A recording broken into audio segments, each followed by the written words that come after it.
Hello, and welcome to yet another VR Untethered podcast. So this time, it's the very first VR Untethered podcast of 2021. Pretty cool. A breaking milestone, the first ever VR Untethered podcast of 2021. And because yesterday was New Year's Day, and the day before that was New Year's Eve, the last day of last year. So it can make sense that this is the first one of the year. It's the way it usually works out. Every year, it's like that. I know. It's like every year, start over and, back to square one, Although I think this year a lot of people will be happy to start over at square one. So possibly, yes. From everything I've read. Oh, and Happy New Year to everybody out there. Happy New Year, Josh. Yep. Happy New Year. Happy New Beer. Oh, yeah. Beer, I hear old beer is usually better, but if you've got new beer, Happy New Beer. It depends. There are some new beers that are delicious but go really bad really quick. There's one from Germany that they make for Christmas time, and it's only good for like 6 weeks. But it's delicious. If you drink it the 7th week, your face gets that look like, what the heck was in this bottle? The bitter beer face? Yeah. Oh, man. Worse. Even worse. Right. Followed by an immediate physical reaction. But other than that, yeah. So, Happy New Year. Yeah. And welcome to all of the new Quest 2 owners that will be joining. Yep. That have already joined. And that may yet be joining because the Quest 2 is back ordered for a couple weeks, I do believe, right now. According to Road to VR, it's 3 to 4 weeks back ordered in the US and Canada, but less back order time outside of the States. Well, that's because outside the States, they don't know what they're missing. The other thing I don't understand is why they're back ordered for 3 to 4 weeks when 2 days before Christmas they were all advertising, come on, we got plenty of them. And Newegg is advertising a $15 gift card. I know. And they're saying I saw back ordered. And I'm like, how are you supposed to buy it in order to get the $15 gift card if they don't have it?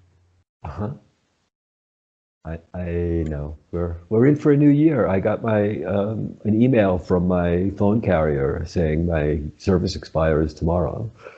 I'm on auto re-up, so I called them and I said, "Why am I expiring tomorrow?" And they said, "We have no idea why you got that email. Everything's fine." It was like, oh, that Y2K all over again. I know. It's like, okay, this one's telling me it's fine, but whatever generated the email doesn't think it's fine, and I think it has the override on this. So I don't know. Yeah. Who knows? Well, welcome to the new 20. Everything gets reset. The clocks are all reset. What I like is when I get an email with a my rent bill in it, and then I go to the website to pay the rent bill, and I log in, and it shows zero balance. Yeah. I'm like, okay, back to the email, copy the amount owed, go back to the website, paste it. Yeah. That's insane. That's really crazy. I don't understand that. But I don't understand a lot of the new billing systems. It's all just basically, we're taking your money, or we've taken your money. I get an email to the effect of one or the other, or both. Right. I mean, most of the time, it's right there. It's pre-filled in with the amount and all that, but every now and then it shows the big fat 0.00, and I'm like, okay, so you are comping me this much? Exactly. I was going to say, let me pay that in full right now. I can cover that. No problem. Yeah. I like it. Okay. Right. Mikey likes it. That would be great. I'd like to get a lot of bills for that 0.00. Never have.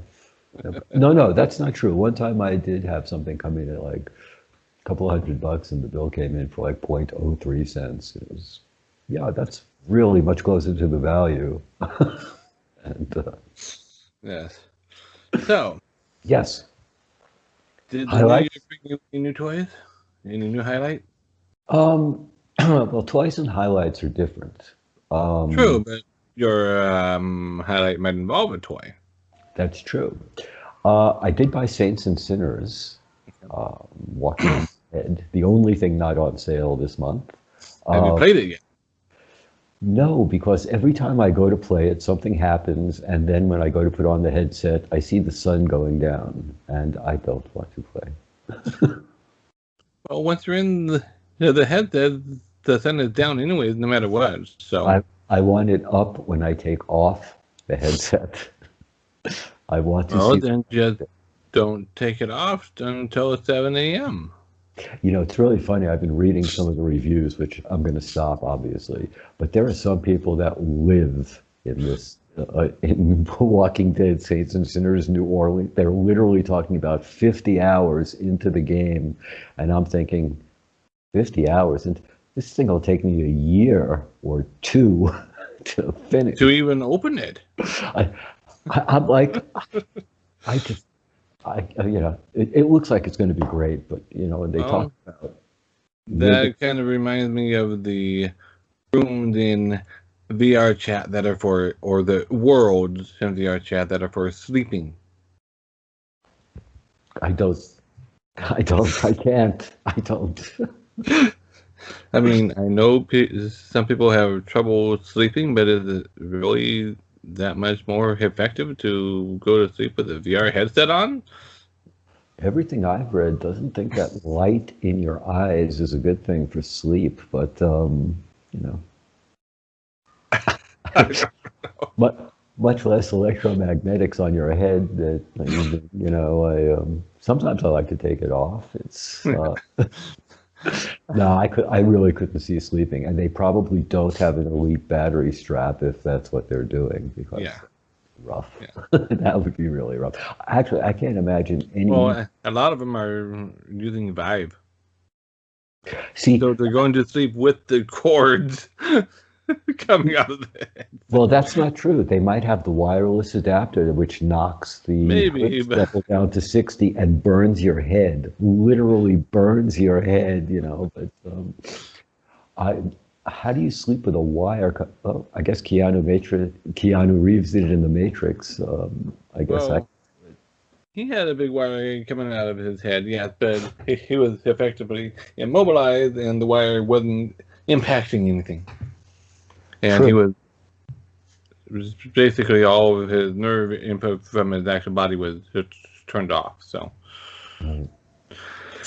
I wonder how the kind of beat. like what happens in the new Ready Player 2 book, because they make the dubious decision to release basically Sword Art Online style VR, where your body is immobilized, it's then put into a sleep state, and you're fully there in the VR world. I could see One people having. one side effect to it turns out to be roving bands of organ harvesters, because while you are in there, your body literally feels nothing. So, so they had to go in and implement the safeguards to prevent that. But everything is fine. It's still the best technology ever on the planet. Wait, we haven't gotten the Ring doorbell working yet, and we're putting our bodies into VR, our minds, our complete. No, so this isn't Ready Player 2. It's the book.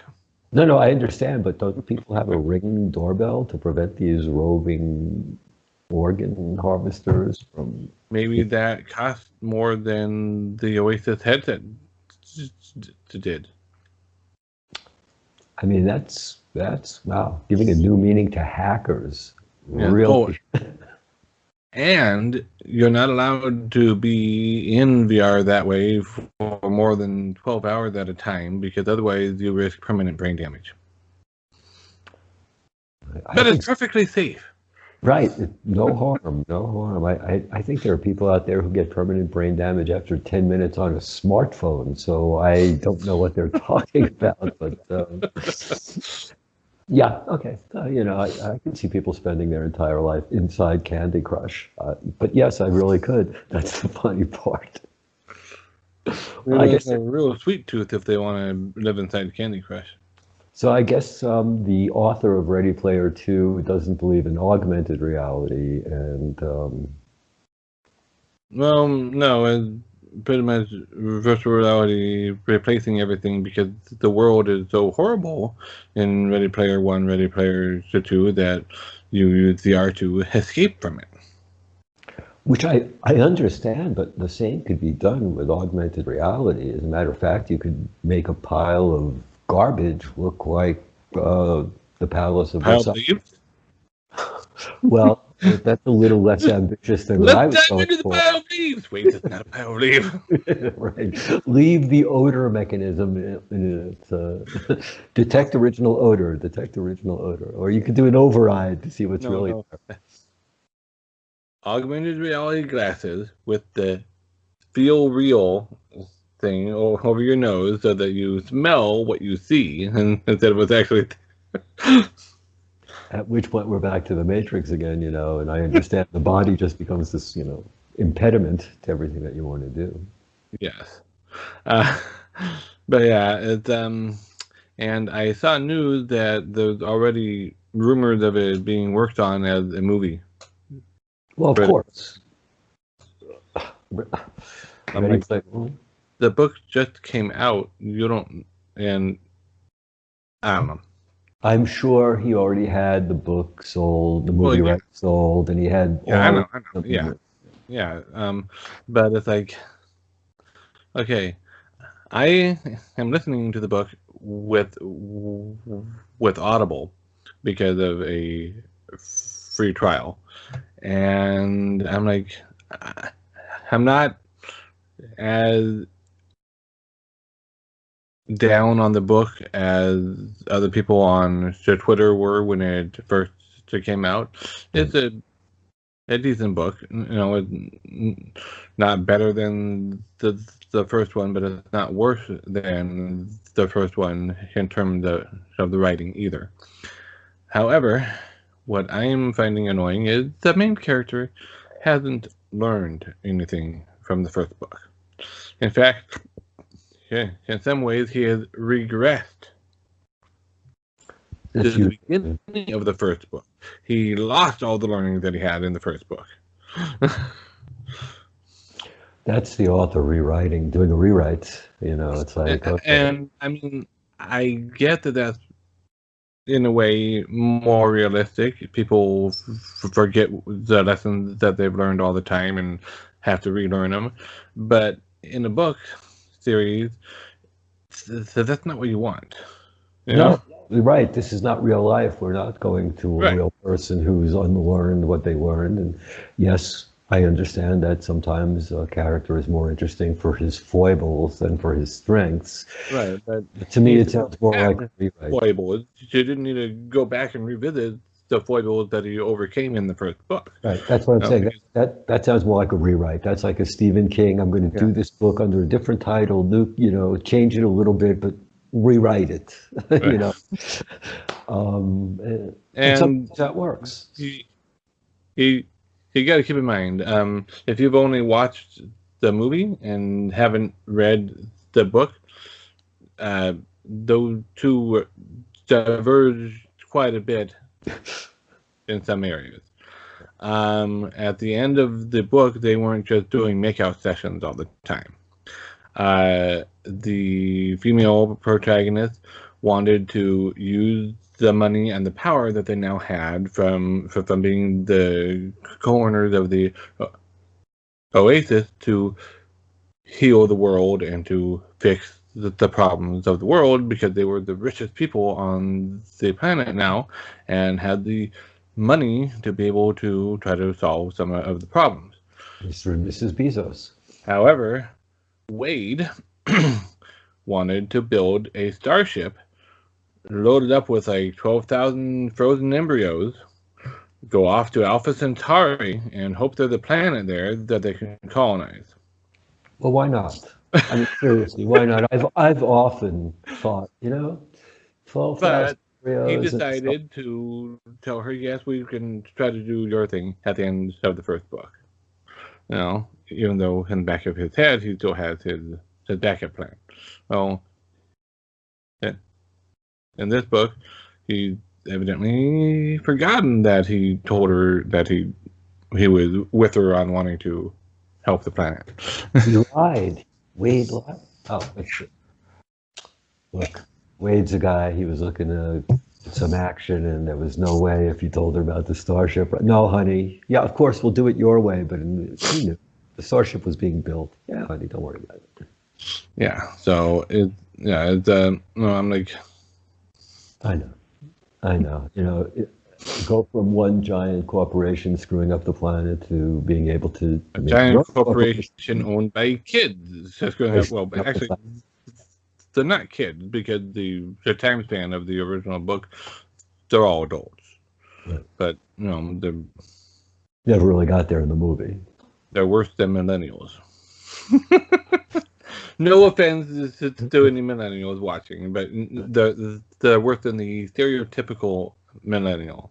Well, if you've ever watched Upload, they're kind of worse than that in their ability to think.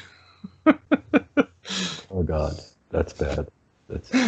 When are we going to go and pass these labels and get to annuals and just judge people by the year of their birth? It'll be like the Chinese horoscope, We'll just. I don't know. Anyways, back on kind of subject a little bit now that we have 13 minutes in. Okay. By the way, if you've stuck with us this long, this is a slow news section of the year because everybody's been on break for 2 weeks and are probably still on break and aren't going to get back to work until next week at the earliest. So there's not a whole lot of new news right now. So we were just going to have a little chit-chat section at the beginning here and then go on to upcoming titles that we know are coming out or are supposed to come out to this year. Two things. Number one, I think they figured out it was a chit-chat session if they're still with us. Yeah. And because we respect you guys. And number two, new news.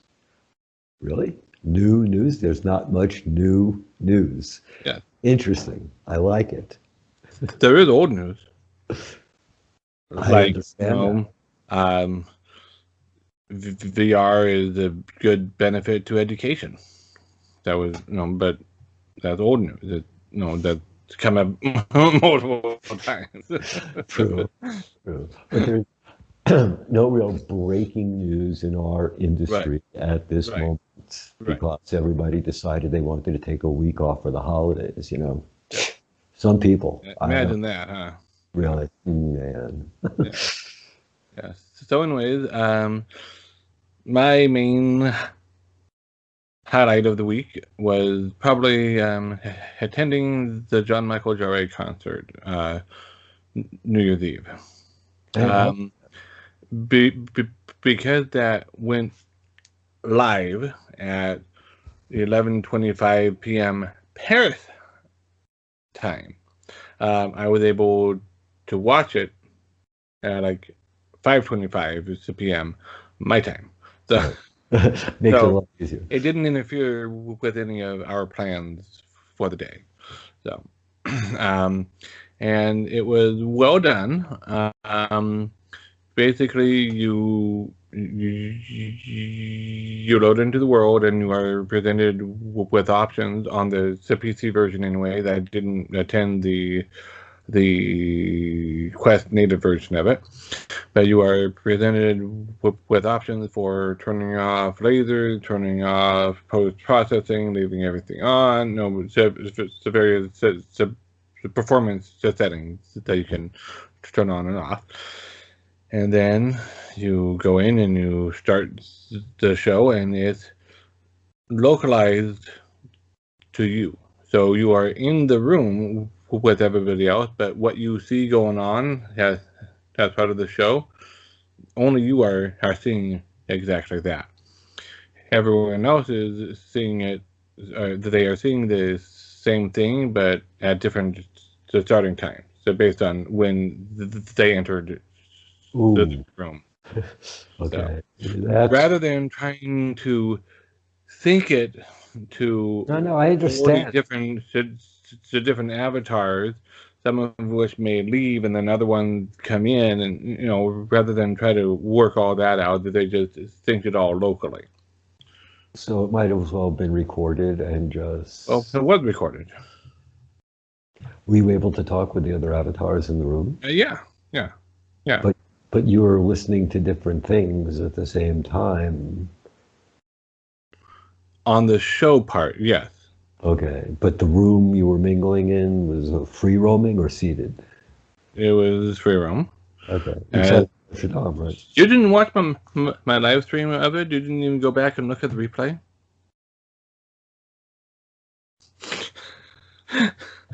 There were a couple people at one point who got up on the stage with him, and that's how you know it's not really live, because if it were live, he would have been shooing them off or something. Right. But a couple of people got up on the stage with them. One was in a mini avatar and was like jumping up and down on one part of the DJ deck, and another person was in a full-size male avatar, and he was up there just going, and then just like crouch stand, and then periodically, or at one point he started doing that dance move where you grab your belt buckle and your legs are going but like at hyper speed, so it's like, like get off the Okay. stage, Right, exactly. the stage. That's exactly what I was thinking when you said that. Was just like, no, I don't want to see that. No. And a couple times people got into giant avatars. There were a couple of giant cyborg girls walking around at one point, and then one of them like picked up the other one and was like with her upside down. So it was That's VR chat for you. exactly. That's what I just said. So that's VR chat, folks. I mean, I think you just described it perfectly. Any day of the week, but this one actually had a concert going on for you while you were there. Yeah, yeah. That said, the visuals of the concert were well done, and everything was it was good music. It wasn't Michael's kind of music, even though he did attend, had a little bit of it also. But if it had been Nine Inch Nails or something, he would have been happy. Well, I would have imagined Imagine Dragons, Lincoln Park, something more encompassing. I guess it is kind of a limited number of Well, people. so this was like basically EDM to DJ stuff. Right, exactly. Yeah. So, So if you don't like EDM, you probably would have been bored with music, and it was good, but not all of the songs were necessarily awesome songs. So and you're still talking about the PC experience, I'm sure, from my limited experience in VR chat, being thrust from virtually every game I've tried to play on my Quest 2. Um, I hope they get that worked out because yeah, there's a lot of um, there, but yeah. Michael did it natively on the Quest 2, and he said they had a lot of stuttering and pausing and whatnot because they also had a 40 avatar limit, which no, for no, PC that is pushing it. Yeah, I know for a for Quest 2 that's Quest insane. that's beyond pushing it. Right, 8 to 12. If you want to have them interactive and actually Right, doing something in a VR chat room, right, any sort of light right. show going on, I mean, Yeah, seriously, come yeah, on. yeah. And I discovered afterwards that there was an after party. I didn't discover it until a long time afterwards, but there was an after party world where you are in the courtyard area of Notre Dame. There's a giant blimp floating up in the air with a spotlight coming down on the ground and moving, and there are these giant glowing umbrellas that you can grab, and then you can jump really, really high. And there are open sewer manhole covers with the names of each of the tracks on the manhole covers. You drop down into them, and you are in basically a 360-degree video watching area where you can rewatch that one track, but from a different perspective. So, and if you walk into the spotlight from the blimp, you are teleported up into the blimp where there's a DJ booth. I was waiting for you to get to what's there. Yeah. It's not an interactive DJ booth, but no, a DJ booth up there. So I'm glad to have something up there. I mean, if you're going to take the time to transport, you might as well see something. Yes. No, I mean, it was a great idea. I think especially this year, it was something that everybody really needed if they had no place else to be and you wanted to feel like you were celebrating. It's a great way to break isolation. So yeah, I applaud it. I just don't think that they should have allowed a 40-person limit on Quest. That's insane. Right. Well, I mean, in all honesty, a little forethought on the people going into the Quest room could have prevented issues. Also, hey, all you all that want a better experience, I'm going to throw down a portal to a private instance of the room. Come with me, and then I'll, I won't let anybody else in, or and we've only got 10 people. Right. Right. There's no reason to, because once you get that stuttering, it can start impacting you badly. And there's some people that really impact, like that's it, gone. So right. They have to really take care of that, especially since they're advertising for Quest 2 now. They can't really advertise, hey, we're waiting for you. And when you get there, they boot you across the room and say, no soup for you. Right. Now, what I found was weird about it, though, was the Quest world was marked as PC and Quest. So I knew Michael was jumping in, and I was going to join him. So I went to join the world, or I went to the Quest world, and I was going to send him an invite. And I get into the Quest world, and it says, "You're on PC. This is intended for Quest. Please go to the PC world." And it wouldn't let me enter. Okay, so there was no forethought. Yeah. Bottom line is what you're saying. I'm like, but it's marked as PC and Quest. If it's Quest only, it shouldn't have the PC symbol lit up. So. Right. Well, not just.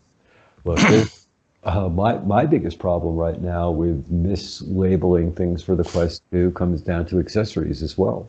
I still haven't gotten a set of hand grips. Yeah, I need a pair of those as well, because it's nice at times to be able to just to dangle it off and then grab a drink or whatever, but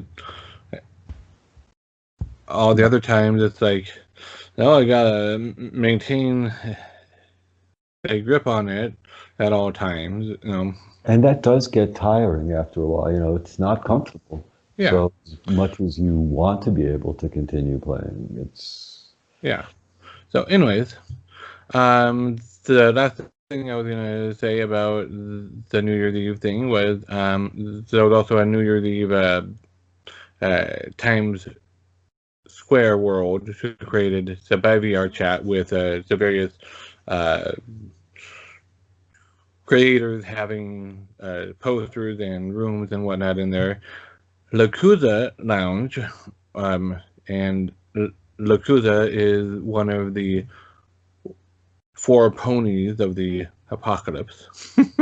That's the name of his the VR chat experience creating the studio thing. They were behind the Devouring, if you remember that game. And he had promised that there will be free avatars from that that game available and whatnot. And he had a rooftop space in the Times Square world.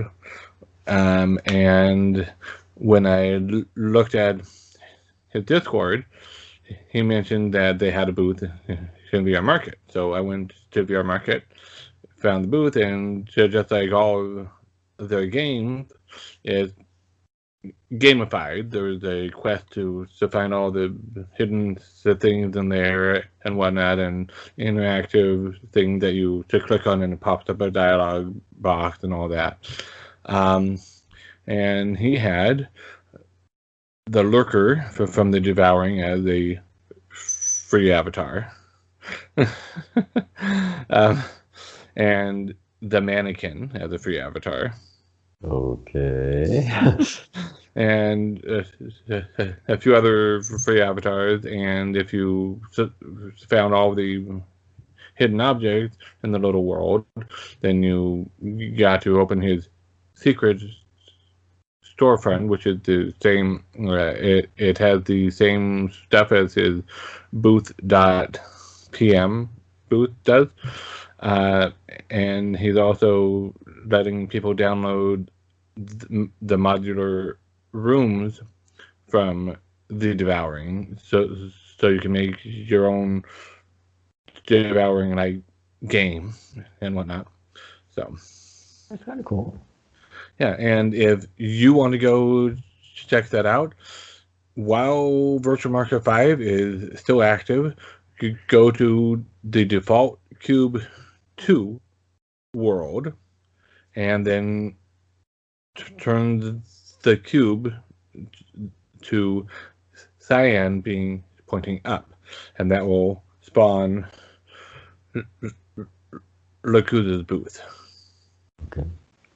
I recommend going in a private instance, because with too many other people there, someone's going to change the booth on you, and you'll be in a different booth before you can go through all the secrets. Okay. In Lakuza's booth. That's crazy. Wow, that's a good tip. Thank you. How long is VCAT going on for? I don't know. I think probably no later than the end of next week, but I don't know exactly when. Right, that's what I was figuring. Okay. Yeah, I have to go in there. It's a crazy week with people and trying to check out the different games and keeping up with the news. And like you said, there's no real news in the VR world. There's nothing really new other than the PS5, Xbox X, Wars, and all that other type of, what are you chasing down now? You're going to find a million different people that tell you the best games of 2020, like we started to, and realized there's no way you can quantify it as the top 5 or 10. Yeah. There were still. All we can give you is our top favorite games, just the one that had the biggest impact or whatever on us. And speaking of games, I think it's time, now that we are 30 minutes in, to jump into the other half of this show, which is the upcoming games that are supposed to be coming out this year. That is basically our news for today. So yep, let's jump. Let's jump right in with the first one on the list, which is Mare. That's a relatively new one that we hadn't heard about before. A relatively new, ancient one, actually. Well, yeah, but I hadn't heard anything about it except for VR until last week or earlier this week. Right. So yeah, it's crazy because they're saying it's been in development for 4 years and nobody's ever heard of it. So kind of bizarre. Yeah. Usually nothing's that well hidden. They were really operating in stealth mode. Really, they should be doing ceasefire and fence. Maybe. My only problem with Mare, to be honest, okay, well, first, should we describe the game or should I tell you about my You problem? probably should describe it just a little bit. It appears to be a puzzler the game in which you are, and it's unknown yet whether you are in first person, third person, or what, but you It's third. are using a flying creature to clear the way and control or open the path for the main character on the ground to get where she's going. Right. Okay, so you have it looks like a cyberpunk basically type Yeah, world. The it artwork looks looks like a absolutely, mechanical owl or eel or something. Yeah, yeah, so it's some type of bird, yeah, dragon, yeah. whatever. And the thing that turned me off right away, there were two things that turned me off, and one, the game looks gorgeous, and I loved Moss, Yeah, and the idea it of does playing look gorgeous. Yes. it looks absolutely breathtaking. My problem is when I started noticing the opaque controller in the screenshots and realizing that you're going to be pointing your controller where you're not the bird, you're Yeah. controlling Yeah. the bird. So Yeah. That's now what I was afraid of. I'm controlling something that is clearing the way for an AI to complete the game. And the AI looks remarkably like a 7-year-old. Sorry. This is the first Saturday of the month where they do a tornado siren test at 1 o'clock. It's actually 4 minutes early that they are doing it. Oh, no, according to me, they're right on time. You're the one whose clock is off. It's exactly one. Maybe. Okay. So, um, I don't have. Oh, here we go. so anyway, there I was before that crazy interruption. And it appears to me, which is really devastating, that you're controlling everything from a third person point of view, which means you're using your controller to control this bird that's mechanical, whatever, in order to clear the way for this 7-year-old anime looking Japanese orphan girl to get to wherever it is she's going. God help her, because we have no idea where she's going, and we're clearing a path for her to get there. I need to know more. So far, it's intriguing in the sense that, I would have loved to be the bird, or be able to enter the bird maybe, or be able to have a different perspective, but there's nothing about that in there. All they're doing is basically showing me my controller in the game, which is a little immersion breaking, I think. So, Yes, I know what you mean. This isn't all the way done yet. Sorry, but wow, and they I do give know what you a, mean. they, And I too would greatly prefer a first-person way rather than uh, the double dissociated way. right. I don't see how that could be immersive. Like I said, unless you could actually jump But in. maybe we just haven't seen everything yet, and maybe the opaque controllers that you are seeing are from projection to screenshots, and No, because or you point. maybe they are used for something else, or No, we don't have a whole lot of details about it yet. So some of this is we're just making assumptions, but I got to say, you are probably right that is you are controlling the bird, but if you have to point your controller, I am leaving the option open for the developer to prove us wrong about that. How's that? yeah, that's good. Because, the beauty of Moss was that you were in the story with Moss. And when you directed her to a spot, even though you were controlling her, it was more like she was free will. And Right. it's a whole different thing there, a whole different dynamic. In this game, like I said, and you said, if it's a third person, that's disturbing enough. to break me out of the game. But then to have the main character that I'm helping look like a 7-year-old orphan with this expression on Little her. orphan Danny. No, little orphan. And, it's just, I'm leading Little her. orphan Sakura. Yeah, exactly. And I'm taking her through this RuneScape, and it's just like, okay, I don't know. I don't know. I'm going to Well, need to see. it remains to be seen. Um, there's an audience for almost every kind of game and the game mechanic out there. So I know I've read the reviews out there, and some of those reviews that are praising games that I've played, which I will never let my eyes be darkened by again, that are getting 5 stars. And I'm just like, right, don't follow this person's review. right. So next on the list we have Area Man Lives. Yeah, what's that? You It's just, a game. okay. It's a port of an existing game, I believe, if I remember right. I should have had the article pulled back up now. It's a quirky VR mystery mixing comics and radio drama into a video game, using your own voice to talk to characters and your trusty monkey gloves to interact with world. You begin to piece together what's happening in this decidedly odd town on the Oregon coast. So, in other words, Portlandia, the game. Sounds like. But maybe a little lies beneath in there too. I don't know. It's weird. It's very, very weird. Once again, Um, as long as it doesn't have what's his name, Gary Chandler in it. handling. Shandling, Shandling. Yeah. Um, yeah, that's another one I'm going to have to wait and see. Um, we'll see.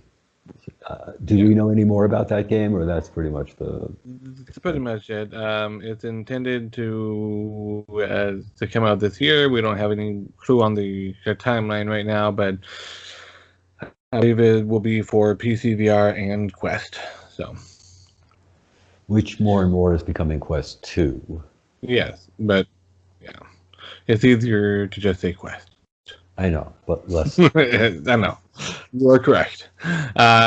Speaking of two, supposedly this year sometime the Climb 2 might come out. Maybe. Or Well, I maybe know it'll one. be delayed even longer. Who knows? Well, we do know it's delayed even longer because we were supposed to be climbing those buildings before the new year. Yeah.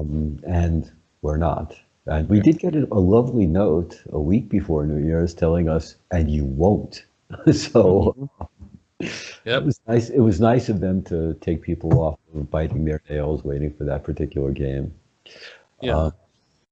So, I yeah. don't. I know we have a few people in our Discord that are very much looking forward to this game.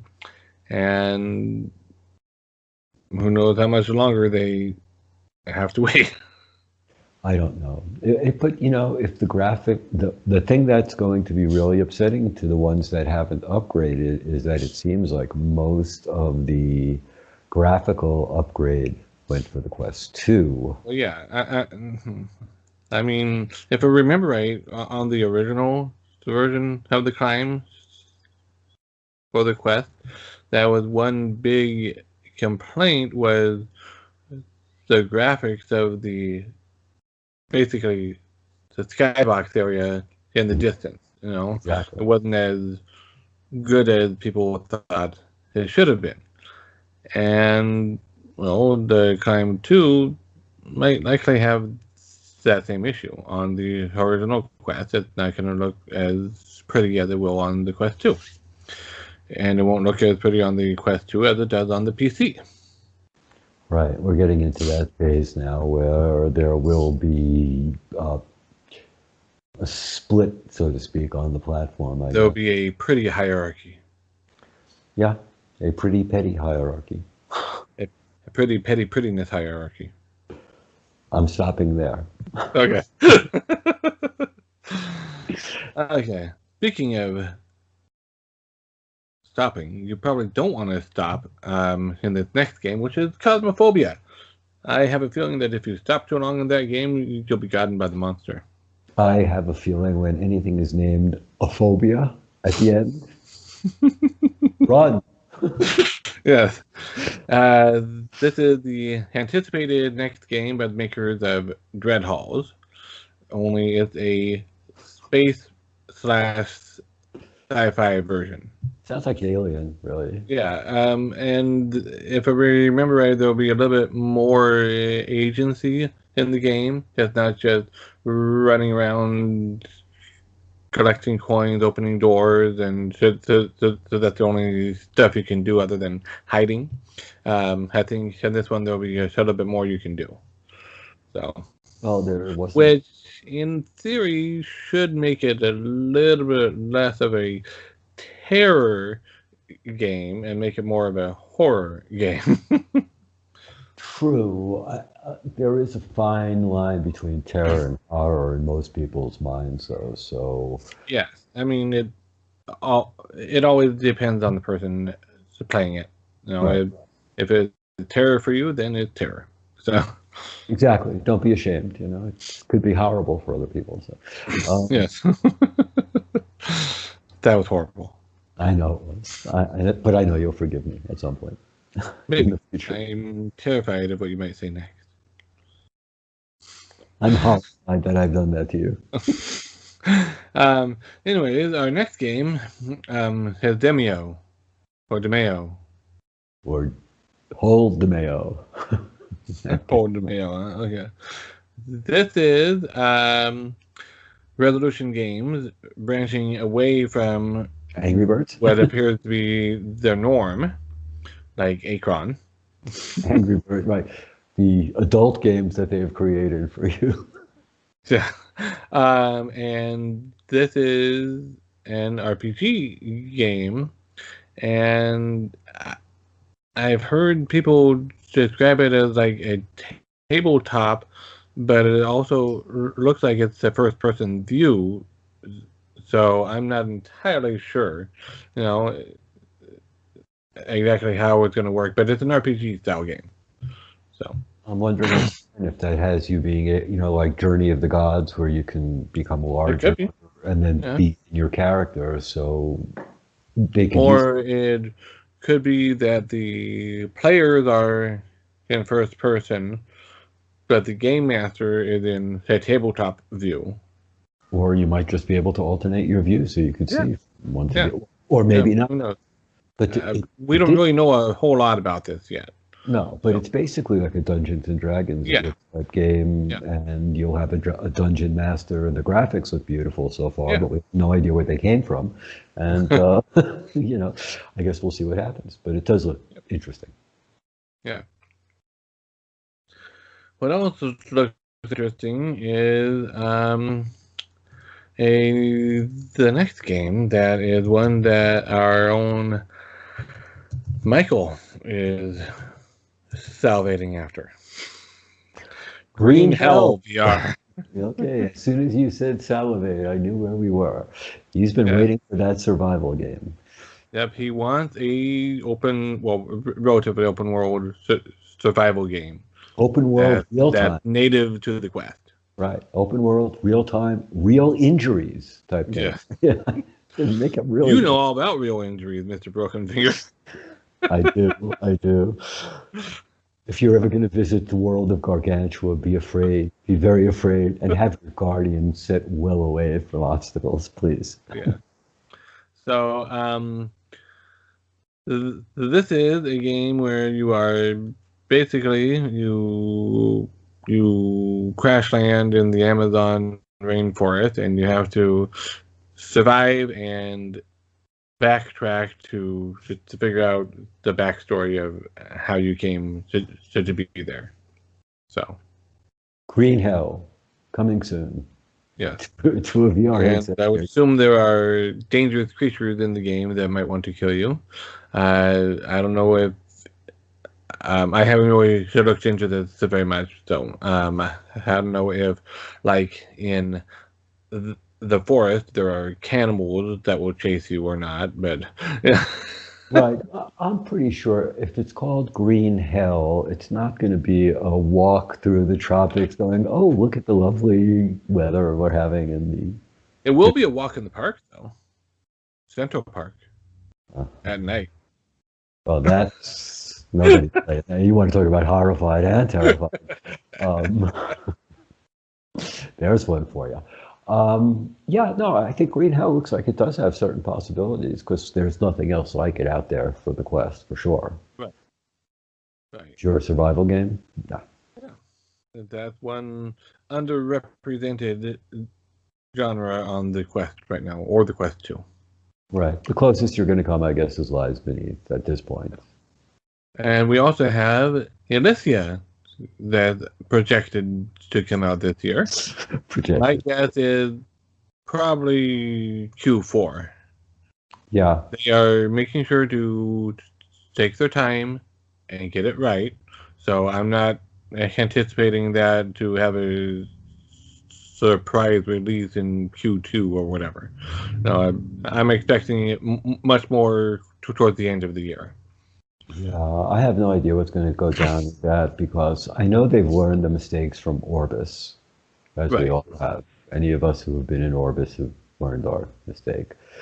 And I'm looking forward to a better day ahead of us when we can play a MMORPG that actually is fun, as opposed to just grinding away. And Right. that would be nice. But I agree with you. We're not going to see those before quarter 4, maybe even Right. 2022. Yeah, maybe even next year, because they are doing it right and they are not trying to rush it. So, and related to Elysia, we have Zenith that might be coming out this year, or might just have an open alpha, open beta to this year. So, I know that one's really seems to it started off really quick, and then yeah, it to get bogged down a couple of months ago. I don't know why, but yeah. Speaking of Elysia, though, I almost forgot. I was really disappointed when I found out last month, last month, that they shut down their public progress reports and openness about what they were doing because there were people stealing. copying it. Yeah, there were people putting their own stuff up on the side quests and whatnot that was blatant copies. So, Right, come and on, don't do that. we're going to have, I think that that's one of the reasons why Oculus is working on their own app to be able to sideload so that they can actually keep a firmer grip Maybe. on what gets in and what doesn't. Well, yeah, and they probably also want a piece of whatever monetary pie so Goes they without can. saying. I didn't think that even needed mentioning. Yeah. They're not benevolent in that respect. So yes, No. But yeah, so we don't have as much openness in the sharing of the progress of these two games, but they are still progressing and they are still working on it and they're making big strides and all that. So, they're just being a little closer to the vest in what they are doing so that they don't have people stealing their thunder, which I completely understand. Uh, I understand that as well. I feel bad for the people that joined in the Kickstarter and were following along as part of the right. game and are no longer in that position, which is, Yeah. I understand both sides, but Yeah. I, for one, can say just even in the limited role I played in the beta testing for Pop 1, being included as things were progressing was a really great feeling and watching the Yeah. game along too. So. Yeah. Yeah. Moving on, we have, I'm not sure how highly anticipated or not, but we have Jurassic World Aftermath Part 2 that will presumably be coming out this year. Well, Mikey is anticipating it. Yeah. I know one. Yeah. Tiba. Yeah.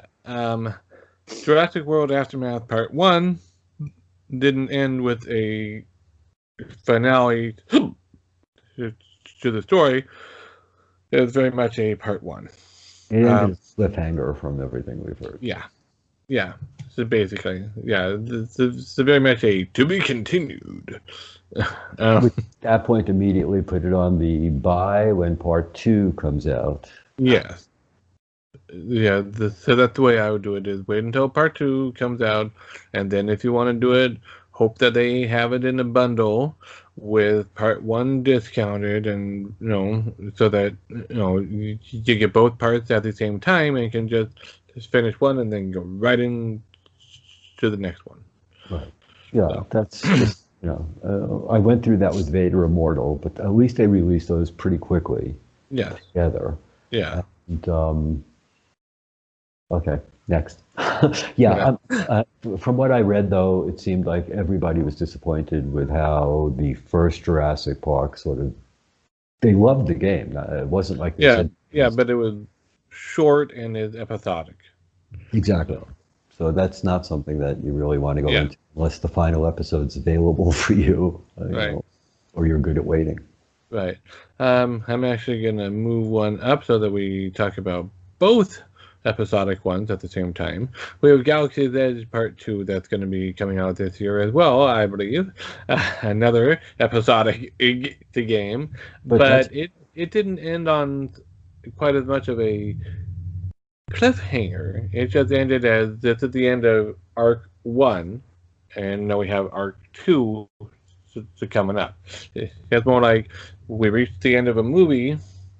Now the next movie picks up the overall story, but the story of this movie is done. Right, but there is a hub that will continue, so it's not like that type of walking into a wall and the game's over. Right. It lets you know the game that this portion is at an end. Right. But you know what'll be coming towards you. They definitely give you a foreshadow of what's coming at you. It's great. Yeah. I like it too. I can say. And there's a big difference in how these two games handled the episodic nature. Galaxy's Edge, it was open and out there from the get-go, pretty much, that it was going to be episodic. It was going to be 2 parts, the side story to unlock and all of that. Jurassic, though, we didn't know that it was going to be episodic until, like a week before? Right, something like that. And, and then they didn't know that it was going to be cliffhanger ending because they tell you what the ending is supposed to be, which is not what it is in part 1. Right. So it's like, wait, you described the ending of part 2 while you're selling part 1 with what? That's just... so personally, I think Star Wars Tales from the Galaxy Edge handled being an episodic one much better than Jurassic World Aftermath did. A cliffhanger ending, in my opinion, only makes sense if you know that the next part's going to come out relatively soon. Right. Because I have read book series where a book ends in a cliffhanger, and a year and a half later, the next book comes out. Right. Now, I can handle that, but a lot of other people, so they would need to reread the first book at that point. It's not just the first book. Sometimes they do that in the third book if you're reading, in a long series, and then all of a sudden you have to remember all the books that came before the particular cliffhanger. When you get to it, it's just like, I don't know if I really want to do this anymore. Exactly. So it's not that it's bad. So if the sequel is coming relatively quickly, that cliffhanger works. If not... And while we're on this subject, I will say Myst also seems to have missed the boat in the sense that they did not give you a way to do journal entries in the game itself. And the one thing that everybody, either a new player or the older players and everybody in there is complaining about is why? Well, did you really not think that this was something missing? Maybe they didn't think it through how much friction is involved in going, I mean, because that seems like a relatively simple, easy thing. Oh, so they can just lift it up and write down a note. But that breaks the immersion. It takes you out of the world. Right. There's no reason to play it. You might as well play it flat screen at that point. There is no reason. Right. To do that. Right. So, So anyways, I still plan on getting that me too. As soon as they at some point, but after the and I might have a little bit better time of it because I've got a really good memory. but yeah, I do as well. Having the ability to make the note that you need is a good thing. Yeah. Well, and they say that it really only boils down to a couple of things, but that could be the central puzzle that ties all of them together, which... Right. Well, did you ever play Dead Secret? Dead Secret Circle or Dead Secret? Either one. I never finished it. Okay, but did you play it? Yes. Okay. So, if you remember, they had a system in there for keeping track of all the clues that you gathered. Yes. So they could do something like that in this. Yeah. So I mean, that's relatively easy to do. Yeah. Which is why everybody is saying, they're not saying it's a bad game. They're just saying, wow, this was a major oversight, and wait until this is in there because this is what it needs, and then buy it. Right. So it's like, okay.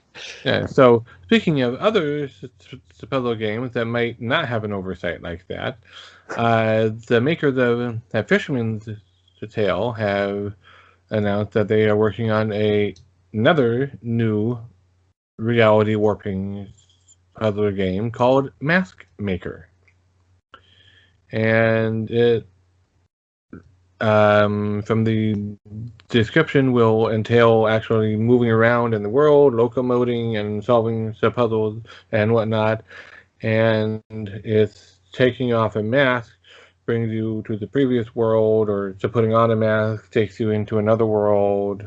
So sort of like the Underish type. Yeah. Yeah, it seems like that mechanic's been utilized to a degree, but Fisherman's Tale was really interesting. I have to go back in and finish it now that you said that. I have so many unfinished games. It does warp reality. And that's one of the reasons why I need something in Myst to keep my journal, because once again, I have an excellent memory. However, when you're juggling 20 games, right, even the controls get a little confusing at times. So. Right. But yeah, it looks like a very beautiful game as well, just like Fisherman's Tale was a very beautiful game graphically, and it will. I fully expect that it'll hold the same quality of gameplay as Fisherman's Tale. Also, I just hope that it's a little bit longer than Fisherman's Tale was, because I think that was another relatively short one too, wasn't it? Depends on whether or not you turn the hints on or off. If you turn the hints off, it was a little longer. If you turn the hints on, then yes, it's a relatively short game. Okay. Unlike Moving on, where if you turn the hints off, it's never going to get to the end. So, that's... Well, in the room, if you turn the hints on, it's still a long game. Exactly. That's what I'm saying. Because at a certain point, it stops giving you further hints. Don't exactly spell it out for you. Right. It hints at a hint. It's like, okay, need another clue? Yes. So, moving on, we have Stress Level Zero's Project 4, which is their quest game set in the Boneworks universe. So, I don't really know a whole lot about that yet. What? It should be interesting, because if they can move the physics that they have going in Saints and Sinners incorporate that into their Boneworks universe, that could be super interesting. That could really be a breakthrough. We'll see. Yeah, so I am anticipating that, because it would be cool to have a physics-based game like that native on the Quest. So. And I know Saints and Sinners has some of that, but it'd be great to have another one like that. How's that? Yeah, that's not necessarily zombie related, because not everybody's into zombies. That's true, but if you want to have a realistic experience, you can also get something like Gravity Lab, and that's not realistic. It is if you live 100 years from now on a planet with no gravity. Um, Other than With that, manipulatable gravity, huh? well, the more I read about the quantum computing advances that they're making, the more I'm assuming we'll be confused more and more each year as to what physics really does entail. And moving on again, we have Rhythm of the Universe, Ionia, just coming to the Quest as well. Please tell me that's not going to be like Aldeus or Tokyo Chronos, please. The rhythm of the universe. If I have more people singing in high-pitched voices about robots and mechs and What, you don't like anime music? no. Okay. Rhythm of the Universe, Ionia, is a single-player fantasy adventure puzzle VR game for all ages. This is from their Steam store description. Get up close with music-inspired creatures in a lush forest teeming with life. Discover music-based magic on your quest to save the Harpa, a mythical creature whose habitat is on the brink of destruction. Uh-oh. It sounds like what I just described. And this snippet of an article from VR Focus indicates that it might be an episodic thing with it broken into 7 installments of the game. Even better. Sign me up. You know. Well, if you want even better, we can move on to the next one, which is Please. Sniper Elite VR. Oh yeah, okay, that I'm looking forward to. I'd like to bring that with me into the other game. Ionia. Yes, we still don't have a release date on this or too many details about it, but it's bringing the Sniper Elite the franchise into VR, which is always a good thing.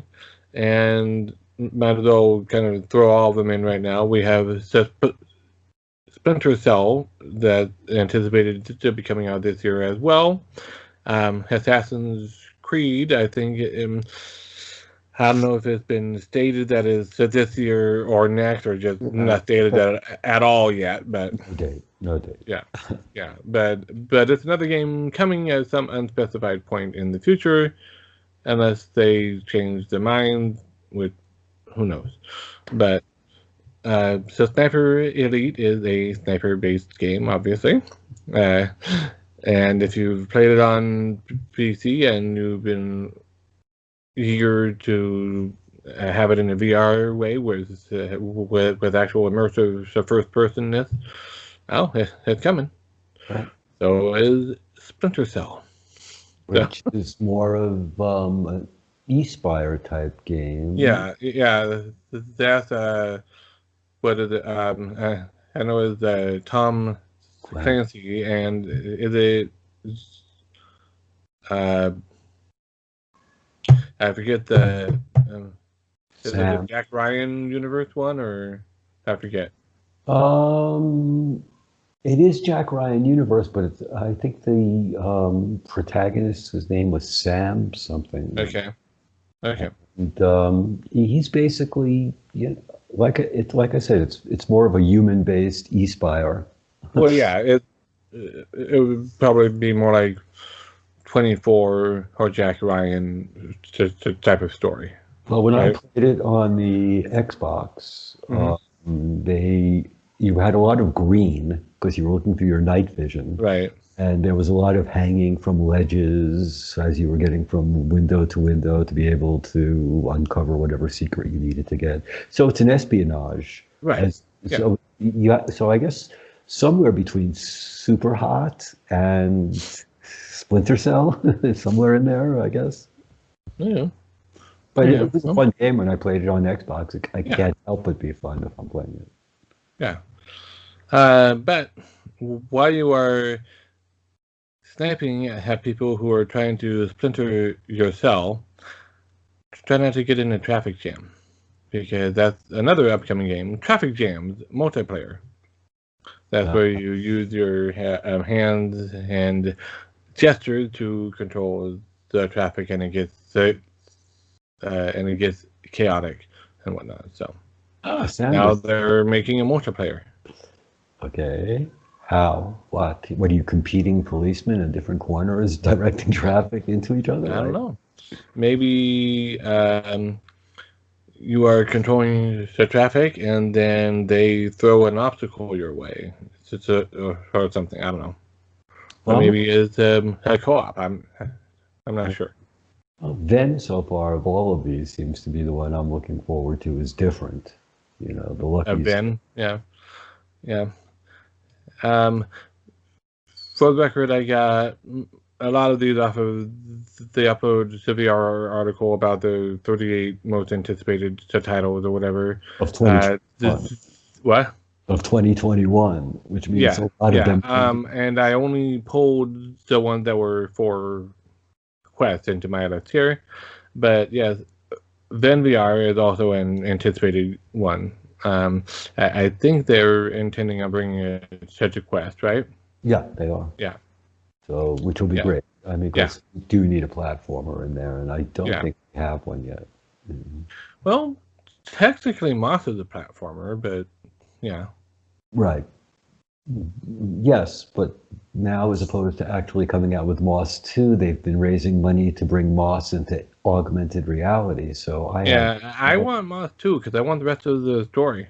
Right, exactly. They took me. I don't care about bringing it into augmented reality.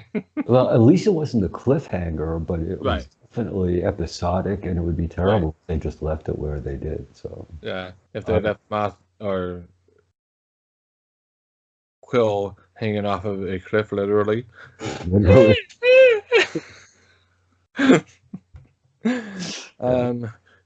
Moving on, as we are the Untethered podcast, there is a game coming called Unplugged.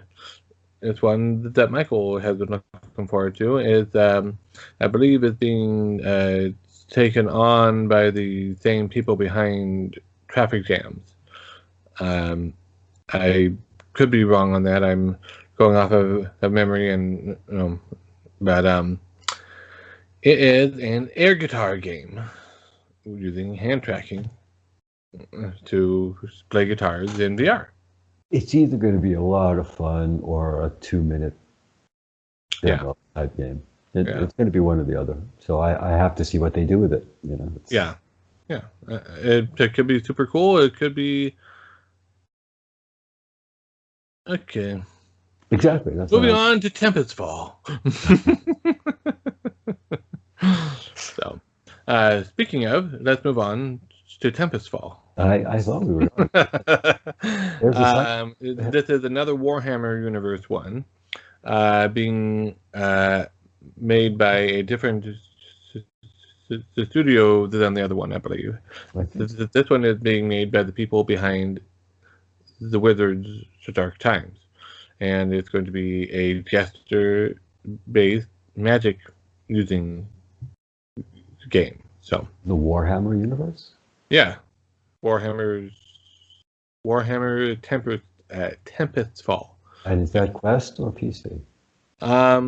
It's I believe coming to both, but I am 100% sure that it's definitely coming to Quest. I know it's coming to the PC, and I believe it's coming to the Quest as well. But I could be wrong about that.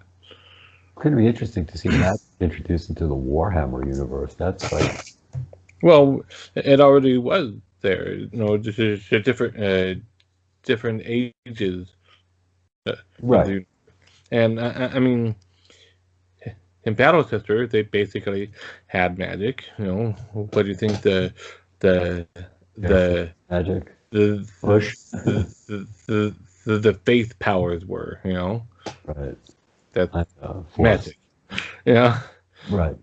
Okay. Yeah. If they incorporate it right, yeah, it'll be okay. I see what you're saying. So this is just more outright magic.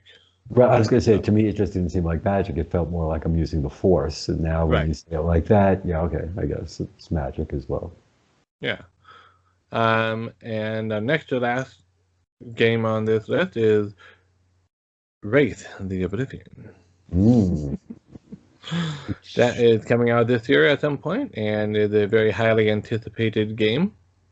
I will likely be getting it unless it turns out to be a $60 title, in which case I will probably hold off for a little bit. But Right, you're saving that for Altheus too, huh?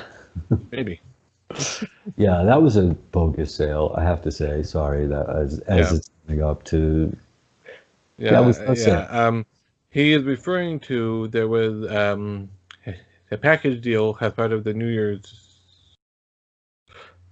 sale that had Tokyo Chronos and Altheus Beyond Chronos. I already own Tokyo Chronos, so I was getting a reduced price on the package of $39.99.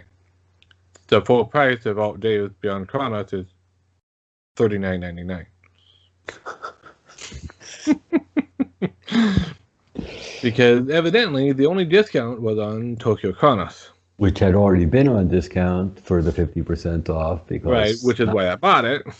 right, because not many other people were buying it at that price point. It seems like still a lot Right, more at half price than it did at full price.